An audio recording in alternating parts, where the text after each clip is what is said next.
Hi, happy Sunday, everybody. So I'm going to give you guys a demonstrations on how I personally prepare greens because apparently that's a thing. Like a lot of people don't know how to prepare greens, and I didn't know that. And since I kind of made it my own way, I'm going to share it with you today. So hold on a second. Okay, so I have some dinosaur kale. These are golden beet greens. These are collards, and these are turnip tops.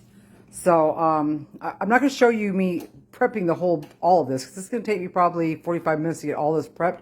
But I will show you a couple of ways how to strip these down and everything and to get them prepped. So hold on just a second, I'll get them in position. All right, let's see how this works for us, okay? So for the collars, you've got to take out these big ribs. And any of you guys that have followed me for very long knows that I save all my ribs and stuff, and I use them to make my stems and ends, chili, soups, things like that. And just so happens I am making a pot of soup today, so that's where all of these will go. So, pretty easy, right? Just take the rib out. I don't really have a place to put these right now. I'm just showing you guys. Okay, these, very simple. Cut the stem off. They're ready. Okay, for the dinosaur kale, some people chop up the stem. I can't chew the stem. It's too fibrous for me. So, same thing as I did with the collard. Slice it down amongst the, you should only have this left when you're done. Okay.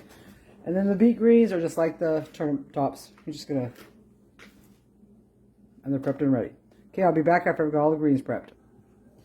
Okay, we're back. As you can see, all the greens have been cleaned. Everything's ready to go. Everything's nice and ready to chop up. So I'm just going to show you real quick. I'm not going to show you me chopping all this because, again, it's a long process. So get yourself some of your bigger greens first, which would be the collards. Lay them out here. Kind of make a pile out of them. That's how it works best. Then throw in some of your dinosaur kale, some of your turnip greens, throw in some of your small beet greens, and then just roll them up. Kind of like a hot dog. Doesn't really matter what image you start with, but I think I'm going to start with this one because it looks neater. I usually chop that off and then I'll chop that up later. Chop really skinny strips to start with.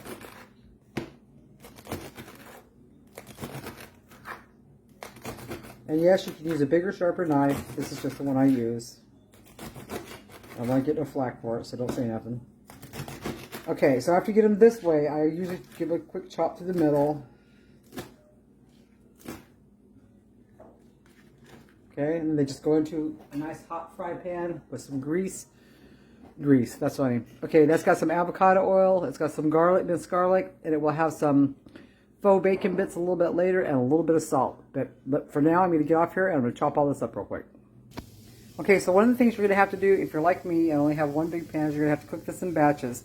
And you can see it cooks down quite a bit.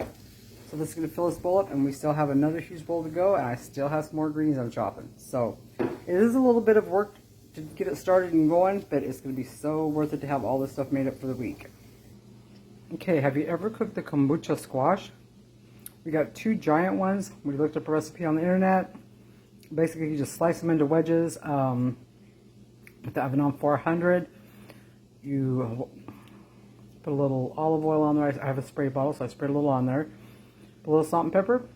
Flip them over halfway. It said cook them 30 minutes. Ours took 45. And that's because it was a really large squash. But yeah, they taste really yummy, guys. Really yummy. These are the butts of the butternuts. I always cook them like this. And I turn these into like little soup bowls when I get the rest of it done.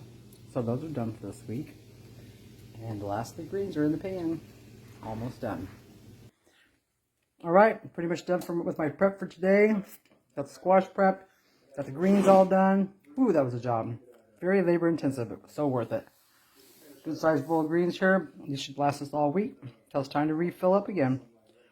So that's how we make our greens. Hope you enjoyed it.